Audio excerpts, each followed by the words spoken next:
Alrighty, well now, there's a hell of a picture.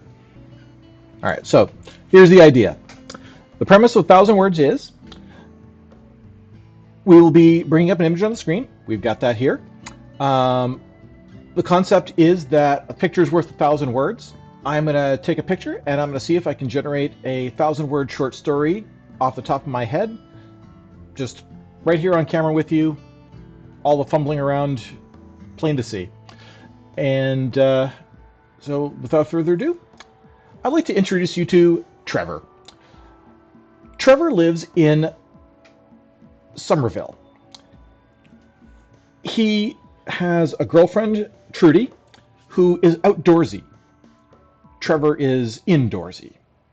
He'd like to be outdoorsy, but really this is the first girlfriend he's had where it's ever been an issue. Trudy has convinced him to take a trip with him for the weekend up to Ontario, and they're going to go to a new wilderness preserve that just opened up. A new wilderness preserve? Who's ever heard of such a thing? The wilderness has been there for thousands of years. Well, not this wilderness. You see, there was a portal that opened up, and people have been hiking inside of it. And for some reason, Trudy's really into this, and Trevor's really into Trudy. So he agreed. He went to REI. He bought himself a new jacket and a backpack. He doesn't know what the weather's like on the other side of the portal.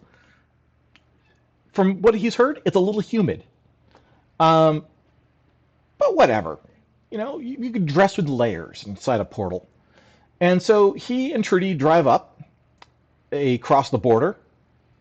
The border guards ask what their business is, and they say, "We're going portal hiking." The guy kind of rolls his eyes a little bit. "Go on in." He didn't even check their passports. Maybe he doesn't expect them to come back. Well, as it turns out, there was a 3-hour wait to get into the portal. But what are you going to do? You've already driven up this far, so Trevor and Trudy kind of sit there poking on their phones, looking for reviews of the portal. Reviews are kind of mixed. People are saying, like, yeah, it's just another hike. They've got trees and grass, and, you know, it's a little bit uneven terrain, but it's not a difficult hike. Banff was a lot tougher. And, okay, so they're not too intimidated. They're looking forward to it. It's at least a change of pace, if nothing else. And Trevor's quietly relieved because Trudy is a much more experienced hiker. So the line keeps moving, keeps moving. Trevor's a little suspicious because are there as many people coming out of the portal as there are going in? Maybe it's his imagination. Maybe it's the time of day. Maybe it's, you know, early day in the portal, and later on there'll be lots of people coming back, but fewer people going in. Well, there's no point turning back now. There's been 300 people in front of them, and Trudy's right there. It's basically an admission that he's hopeless if he doesn't go through this at this point. So the two of them hold hands and walk through the portal, and honestly, it's pretty nice in there. It's maybe 5 or 6 degrees warmer, and yeah, sure, it's a little bit humid. Trevor unzips his jacket a little bit and shrugs his backpack onto his shoulders and heads off. Trudy, of course, is already ahead of him.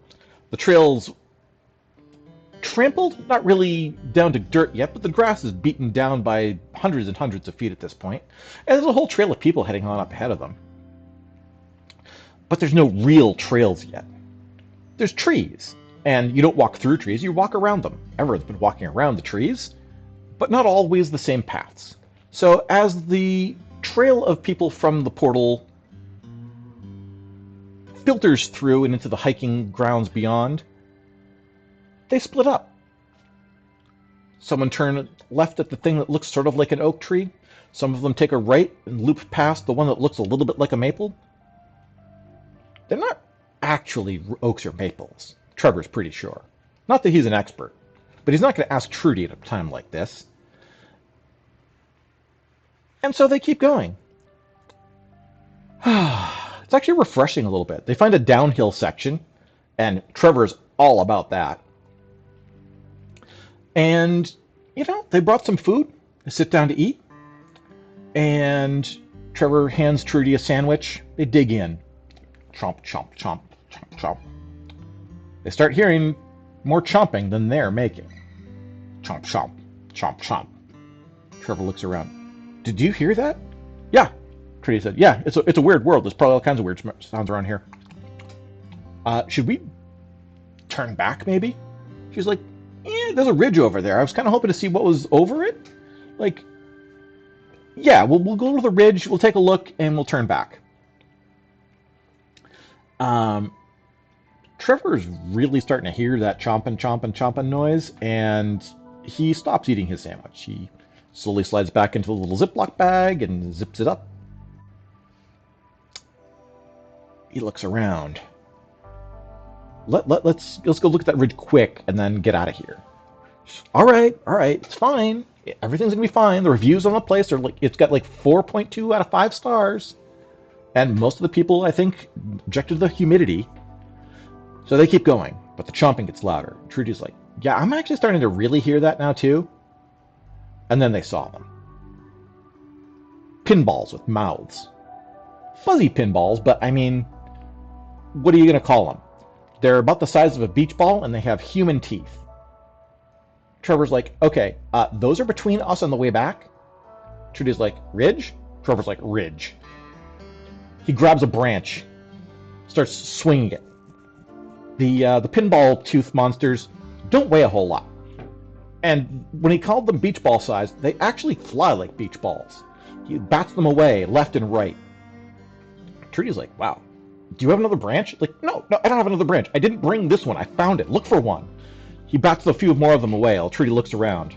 She finds a stick. She can poke them. But they're not really that concerned about being poked. Trevor does most of the work. Swat, swat. Where's the ridge? Come on, let's go. Trudy calls after him. Right. Yeah. Trevor backs away, swinging, swatting, keeping them at bay, but they're getting around him. Trudy's like, problem? She's looking over the edge of the ridge. It's kind of a sheer drop. I don't know, 500 feet. I'm not really good with distances. Trevor like, oh crap. We're gonna die. These things are gonna eat us. And then he realizes, wait a minute. Chomp, chomp, chomp, chomp. He takes out a Ziploc baggie. He waves it. They don't have eyes, but they turn subtly as he waves it around. On impulse, he throws it over the cliff. Chomp, chomp, chomp, chomp. They dive after the sandwich. En masse, like lemmings into the sea. He's like, well, let's get the hell out of here. But Trudy watches, and she starts giggling. He's like, what's so funny? He looks down at the bottom. They bounce. They can't get back up, but none of them died. Trevor's like, I am not leaving this place a 5-star review, and I'm not mentioning the humidity. So, thank you all for sitting through this 1,000-word short story with me as I fumbled around with words as the English language continues to vex me. Hope you enjoyed the story of Trevor and Trudy, intrepid trailblazers of the Ontario Mystery Portal. Actually, that might not be a bad title for this one, the Ontario Mystery Portal. Hop in the Discord if you want to play. We have a channel for 1,000-word short stories, or for the images to generate these 1,000-word short stories. The Discord is discord.gg/authorjsmorin. I know some of you are already in there, but if you're not, great time to pop in and look around. So, thank you all for joining us today.